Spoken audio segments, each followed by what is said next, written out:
And we're live. Hi everyone.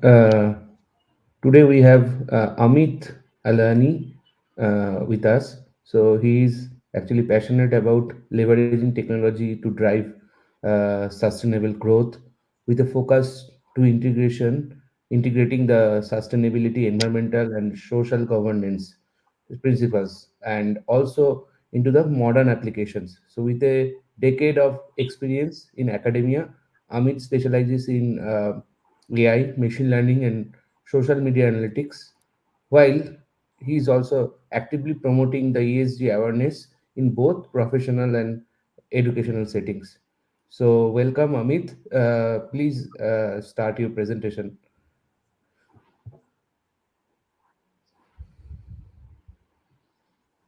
Thank you so much. So I'm going to start a topic that is using AI to track and respond to climate change and ESG framework. So first of all, I will talk about the what is the climate challenges nowadays.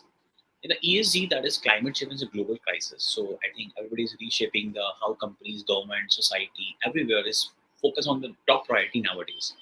So ESG is a top priority. So ESG framework is one of the come to the picture. They are providing the structure approach for organization to manage the environmental footprints, contribution positively to society, and the maintain the robust governance standards. So when we talk about the ESG, so there is a three terms are there. That's environmental, social, governance. The environmental social governance that is it becomes in the environmental part, that is climate change strategy, biodiversity, water efficiency, carbon integrity, and environmental waste management. So these are the comes in the picture of the environmental pillars. When we talk about these social pillars, there is an inequality because when we talk about the environmental part, we always neglect the social and the governance part. So I think that is also important in the ESG reporting. So in the social part, that is everybody have the freedom to work with the equal opportunity, and maybe the female employees in the organization, male employee organization, the ratio, child laborship, and like some human rights. So these are the things that the every organization should focus on the social part. Come to the governance part, it should be like stakeholder, and it could be structure, board diversity, execution part. Now there is a no corruption will be there. So mainly there's a compliance will be there. So the compliance portal, the governance body will be have proper structure. So everybody employee will be reached to the top organization. So when we talk about the ESG, but when it comes to the picture, when we talk about the climate change, so I will be talking about the ESG climate change. When it comes to the picture, so basically there is a Paris Agreement that is settled on the global agenda. That is, it is adopted by the globally. That is, we have to limit the set the global warming to be reduced. That is a 2-degree temperature. So it could be effort to be reduced to 1.5 degrees centigrade. So now, in a US in a Paris Agreement, so everybody is target about the net zero target. So every company, every country is promoting net zero. Not even Middle East, maybe in European countries, underdeveloped countries. Every country is now focused on the net zero targets. So even you have so many companies they have focused on like supply chain management. For example, the Apple have promoted the net zero in the future in 2025 2030, and now the every country have some set the timeline and the limit they have had to reduce the carbon emission or carbon footprint and will go to the reach to the net zero. So when we talk about the Indian government, the Indian now have committed that we will reduce the carbon emission in the market. That is 2030, they have reduced approximately 33 to 35%. So that is the target. So now government is providing the so many we can call as a schemes. We can call as a, like a regulatory that everybody company will focus on the net zero and reduce the carbon emission in your production in your manufacturing area. So, what are the challenges here? So, in the climate challenges, there is a raising of the temperature. So, as we know that there's a increase of energy demand. So everybody is forced have a production part. So, the rising temperature is one of the biggest challenge. Extreme weather events. So, you can see that that is a every even in every country they have the some uh, climate change affected. For example, there's flood is coming. Sometimes when we talk about the India, there is a in the winter sometimes the raining is coming. So this is so many unbalance in the weather situation. So this is the effect on the supply chain infrastructure, and so many things will be affected on here. This particular point. And the resource duplication. So that is one of the deforestations and now impact on the agriculture, biodiversity. So these are the area where we have to work on it. So environmental is one of the biggest challenge as well as the rising temperature, weather events. So these are the main area we have to focus on. So ESG framework will address these challenges by helping about the tackle the progress across the environmental social governance. So that is our focus of the frameworks. So nowadays there's a traditional ESG framework we have, so everybody is doing on this, but there's some shortfalls are there. So what are the shortfalls will be the challenges in the data management. So one of the biggest challenges is the data. So I think we already discussed about the last session discussion forum. There is a challenge about the data management. So because when we don't have a data, so in the right track, so we don't have a monitoring the data proper way. So it's very difficult to take a decision, and decision will help to the in the project in future part that we can reduce the carbon emission in the market, or we can work on the sustainable and also the sustainable in the ESG reporting part. So another is that is limitation, that is limited real-time monitoring. So that is one of the biggest fall here. That is real-time monitoring system. So nowadays, so many companies is not using the technology part. For example, that is the IoT sensors. So I think there is so many IoT sensors available which will be easy to monitor real-time data and will be available in the on the cloud. So this will be the all the platform as a service or maybe SaaS as a software as a services will be monitoring easily. So it will be immediately effect on whatever the, the emission in fluctuation in your production part. So apart from this, the focus on the compliance. So that is the very biggest thing is that so they are narrow focus on the compliance part. So the compliance here is a very much important where we have a lack of the particular metrics. So everyone should be focused on this particular area. For example, that is the biggest challenge will be scope 3. So I will talk about the scope 3 also in the next coming slides. Manual data processing, and it will be a huge impact on the high error rates. So sometime what happened there is the data collection will be managed by the manual thing will be some particular Excels, maybe applications part. So this will be the possibility of the high error rates, and also the emission scopes and emissions are one of the challenges. So impact on the ESG reporting on the investor. So it's the biggest challenge nowadays. That is the investor will also focus on the ESG reporting. So nowadays it will be very confidential, and we can call this a most interesting part of the uh, investor. That is the ESG reporting.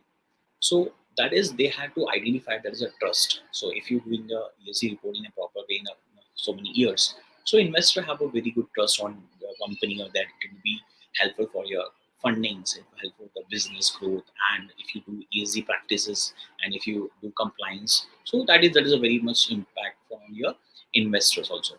Another thing is risk mitigation and the resilience. That is one of the important area where we the impact on the ESG reporting on the investors.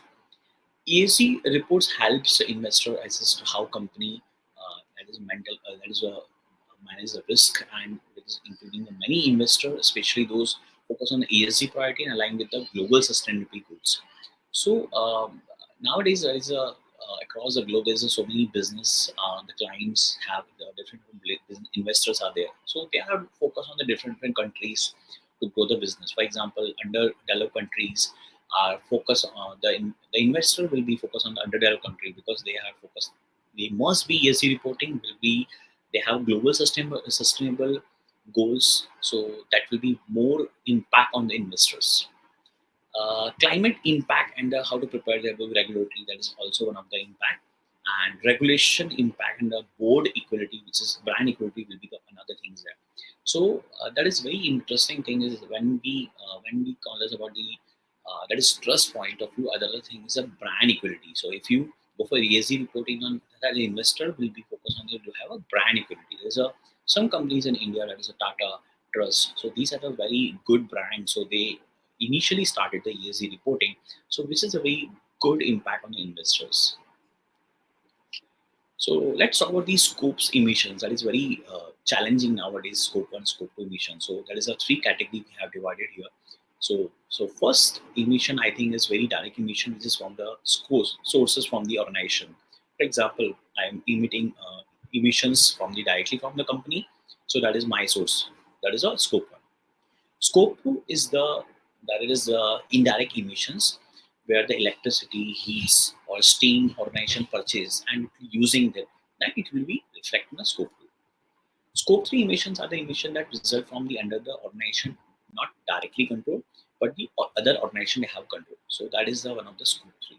So in a GSG emission, that is an essential part of the company's carbon footprints. So they help the organization to be focused on the supply chain and also direct indirect emissions. So I think it's very obvious that is scope one is very easy to collect the data collection part. Scope is I don't think so. There's any the electricity generation and the heating emission will be the scope three, scope two.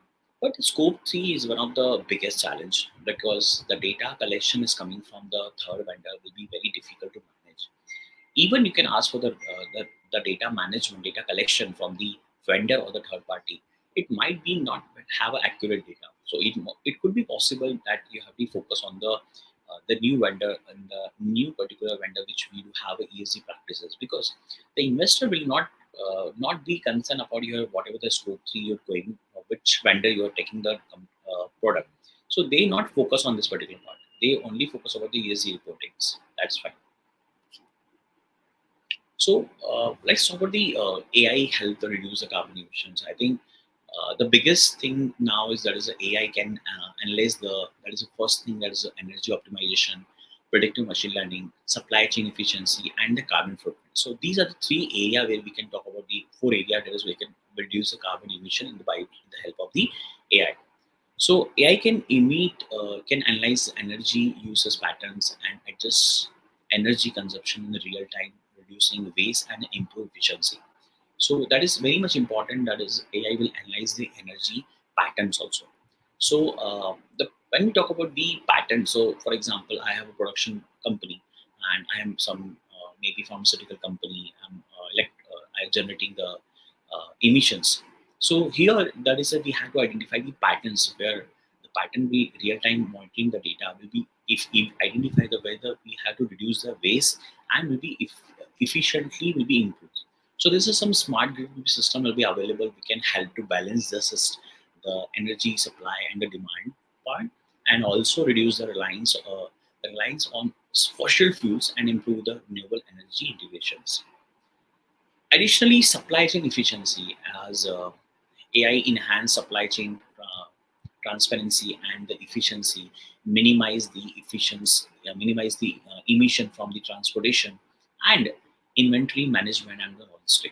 So supply chain is one of the best thing we can use the AI part, because so here we can use a machine learning algorithm that which will be optimize the delivery route as well as reduce the fuels use to be emission from the transportation. Additionally, predictive the machine learning approach here. So here the machine learning approach, the it will be allow that for example that is maintaining the machinery and equipment breakdowns and optimize the perform reduce energy consumptions. AI can be predict equipments it likely to be fail, allow us to be repair and prevent unnecessary energy use. Carbon footprint tracking, that is one of the best thing. That is in a scope one, scope two calculation. We can also target the reduce the emissions. So AI platform will be track emissions across the company supply chain as well as identify the highest emitting area where we can work on it, and it will be reduced in the future part. So simply the AI help to reduce the carbon emission in everywhere. So additionally, AI applications are so many application using here which are tracking and responding the impacts. So first we can call as a AI tool that's called IBM Watson's Google Earth Engine. These are some tools are available. Even this will be reduced, easy to monitoring and reduce the carbon emissions. So when we go for the tracking part and analyze the carbon emission, so from scope one to scope three, so we can reduce it and also identify the which particular point or which kind particular uh, the particular metrics which is very high. So this is very easy to take out decision making. So and also the Google's AI-driven renewable energy forecasting, which help to data center reduce the emission by the options. So second part is predictive risk management. So here is a Microsoft Azure AI Earth Engine is one of the tool we can use it. We can predict the risk management. So with the help of the historical and real-time data, which predict the extreme weather risk and improve the prevention of this. Agriculture firm uses the predictive AI to manage the water uses and reduce the drought impact on the safeguards. Supply chain optimization. So that is a AWS, IoT, and machine learning, which help to optimize logistics to reduce the carbon footprint, minimize emission in transportation, and also DHL uses AI to streamline delivery routes, reducing the fuel use and the emissions. Another thing is that is automated ESG reporting and compliance. So there is so many standards are available nowadays. Even the government bodies providing the standards. So these things we had to not require analysis for NLP tools. NLP will continuously scan the regulatory updates and helping the company to be compliances to stay compliant. So here, so whatever the new updates will be coming from the government body or maybe there's some updates. So this will be if immediately effect on that because NLP will analyze the reporting part, text part, because there's so many data will be available in the text format. So which is unstructured data. So this will be one of the best thing which is you do automated ESG reporting. So what is the AI role in ESG and compliance resilience? That is, yeah, I'm Amit, audible. we're gonna have to wrap it up a little soon. So I don't know if you want to give So your closing thoughts. Yeah, uh, I don't know if you want is it to. audible? Yeah, I don't know if you want to start wrapping it up soon. We have to close out in a few minutes. Yes, yes, yes, yes. In 2 minutes, yeah. So, what is the role of AI in ESG in compliance? There is a machine learning, which is the they can identify the trend and the weather changes. Predictive analytics, that is one of the another area which can impact on this. NLP, that is we already required a text data automated ESG compliance in the reporting part. Real time decision making, which is help to adopt the changes in the future part. Enhancing data accuracy, that is data integration part will be identify the gap and which will be improved. And scenario planning, which is also allow the companies to model and provide the climate risk scenarios. So so that is the last thing that is we can say about the AI in the ESG frameworks, that is scalability, AI in the emerging market, circular economy application, and advancement prediction, predictive modeling. So I just conclude this presentation because we have a very short time. So I think integrate with the AI in the ESG framework, and which we help to monitor real-time insights and as well as predictive capability, comprehensive data, and transform ESG for the compliance task in the proactive energy. So I think that is I just conclude here. So thank you. Thank you, Amit. It's a nice presentation that we've gone through it, and yeah, of course, it will be it will be more nicer if we have more time and we can discuss more. So I really don't want to ask any question further, and we can like Exactly, I understood. conclude. Yes. Yeah, We're gonna have to do this again with both of you present, given your background in climate and ESG being so complementary, and as we found in yesterday's panel discussion. So thank you all. We're gonna take a few-minute break, and then we're gonna come back with our next presentation. But I hope you enjoyed, and yeah, stay tuned. yeah. Thank you. Thank you. Bye.